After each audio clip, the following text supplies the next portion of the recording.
Masih materi teks cerpen. Pada video ini akan dibagi dua, yaitu pertemuan kedua dan nanti pertemuan ketiga. Kompetensi yang akan kita dapatkan dalam pembelajaran ini yaitu menilai kehidupan dalam dunia cerpen. Indikatornya menganalisis unsur-unsur yang membangun teks cerpen. Nanti akan ada 2 pertemuan untuk membahas masalah ini. Unsur pembangun cerpen itu ada 4, yaitu unsur intrinsik, ekstrinsik, struktur cerpen, dan kaidah bahasa. Baik, yang pertama adalah unsur intrinsik yang terdiri dari tema, plot, tokoh, setting, amanat, bahasa, dan sudut pandang. Yang pertama, yaitu tema adalah persoalan pokok pada sebuah cerita. Yang kedua adalah tokoh dan penokohan. Tokoh sendiri adalah menunjuk pada orang atau pelaku dalam cerita tersebut. Sedangkan penokohan menunjuk kepada watak, perwatakan, atau karakter yang menunjuk pada sifat dan sikap para tokoh yang menggambarkan kualitas pribadi seorang tokoh dalam cerita.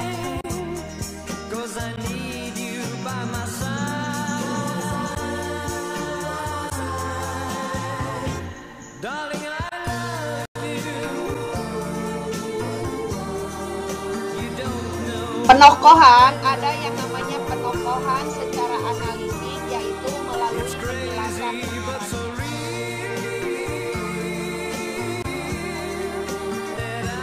Perhatikan contoh berikut, silakan Anda baca. Watak tokoh pada tokoh Mang Sayur adalah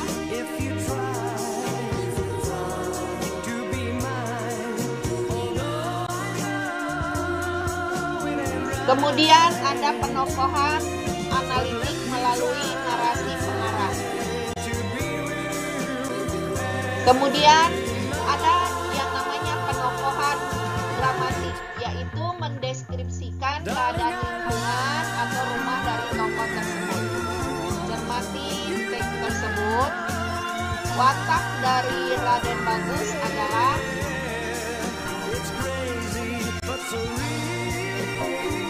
kemudian ada dramatik yang melalui dialog tokoh. Perhatikan contoh berikut. Watak Masir tampak dari dialog kakek, yaitu dia berwatak apa.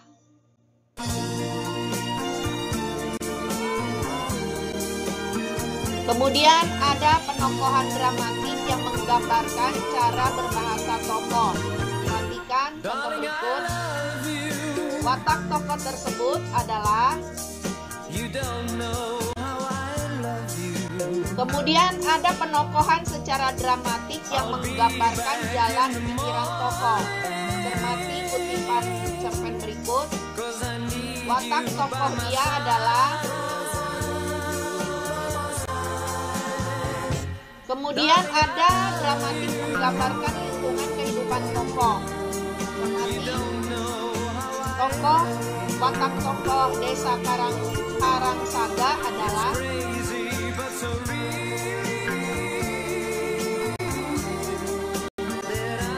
ya. Tokoh itu berdasarkan karakternya dibagi atas 2, yaitu tokoh utama dan tokoh pembantu atau dinamakan tritagonis. Tokoh utama dibagi 2, protagonis dan antagonis. Protagonis adalah tokoh utama yang baik, antagonis adalah lawan protagonis. Dan tokoh pembantu itu ada yang tritagonis antagonis, yaitu membantu tokoh utama yang baik, dan tritagonis antagonis, yaitu tokoh pembantu yang membantu tokoh tidak baik. Baik, di dalam LKPD Anda, kamu akan menjawab tugas-tugas sebagai berikut. Baca cerpen Tangis Untuk Adikku yang disusun dengan beberapa perubahan oleh Ibu Dr. Andalis Anggia Budi. GRB MPD. Pertanyaannya, silakan dibaca di LKPD Anda.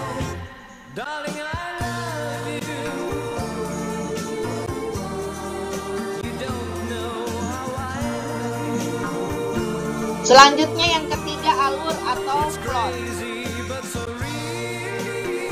Ya, alur dalam cerpen itu dibagi 5. Yang pertama adalah orientasi atau pengenalan cerita. Kemudian konflik, yaitu mengungkapkan peristiwa. Kemudian komplikasi atau klimaksnya, yaitu puncak dari konflik. Setelah itu ada penyelesaian cerita yang dinamakan evaluasi atau resolusi, dan diakhiri dari rangkaian semua cerita yang dinamakan dengan coda.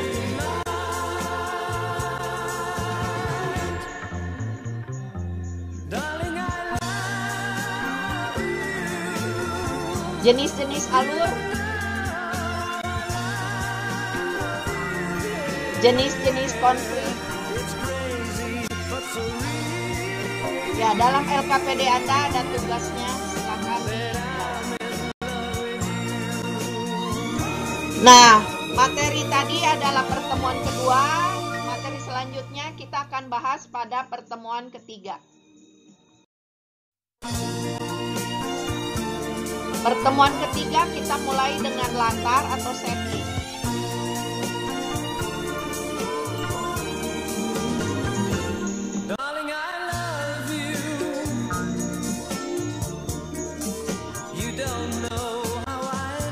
Latar itu ada 3, latar tempat, latar waktu, dan latar suasana.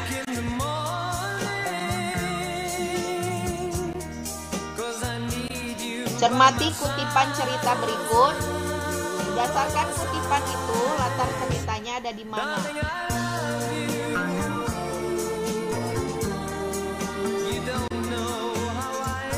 Ya, di dalam LKPD Anda akan menjawab hal ini. Yang kelima adalah gaya bahasa.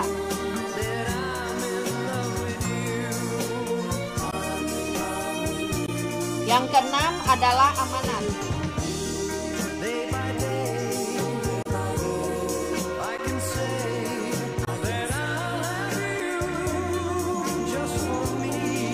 Di dalam LKPD ada pertanyaan, amanat apa yang ingin disampaikan oleh pengarang kepada pembacanya pada cerpen Tangis Untuk Adikku.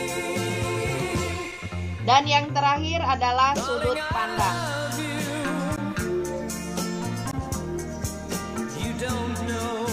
Sudut pandang kepengarangan ada 3, yaitu sudut pandang orang pertama atau akuan, kemudian sudut pandang orang ketiga atau dia, dan sudut pandang campuran.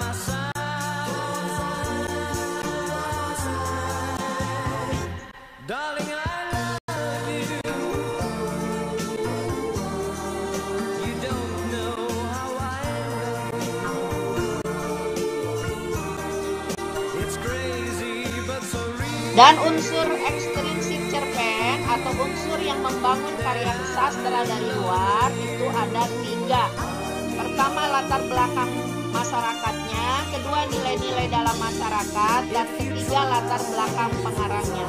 Latar belakang pengarangnya akan dipengaruhi oleh biografinya, psikologi pengarang, pandangan hidup pengarang, situasi ekonomi, sosial, dan politik pengarang itu sendiri.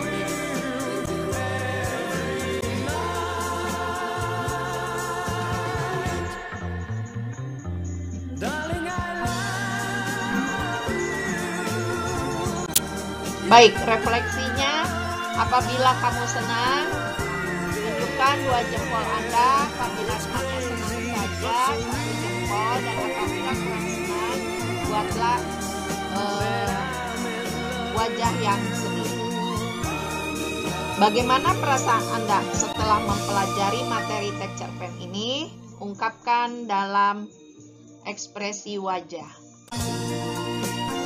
Baik, sekian dan terima kasih.